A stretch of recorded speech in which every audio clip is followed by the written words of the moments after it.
তো এই দাদা যাবে কেদারনাথ। আর দাদা তোমার বাড়ি কোথায়? আসাম, গুয়াহাটিতে। আসাম করে মানে কতদিন থেকে মানে কবে বেরিয়েছো কেদারনাথ মানে যাওয়ার? 25 তারিখে বেরিয়েছি। 25 তারিখ থেকে?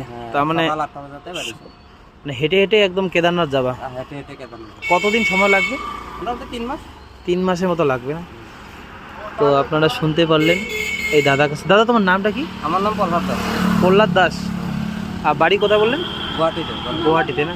তো গুয়াহাটির থেকে বেরিয়েছে 12 দিন পর ময়নাগুড়িতে, এখন জলপাইগুড়ি ডিস্ট্রিক্ট ময়নাগুড়ি এলাকায়।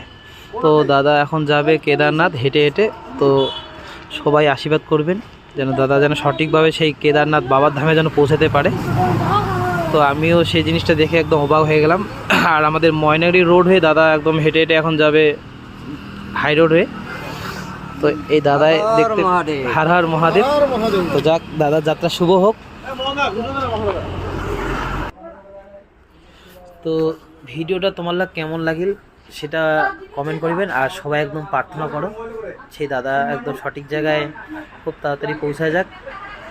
জয় ভোলে। আর কেদারনাথ দর্শন যেন সবার হয়। টাটা।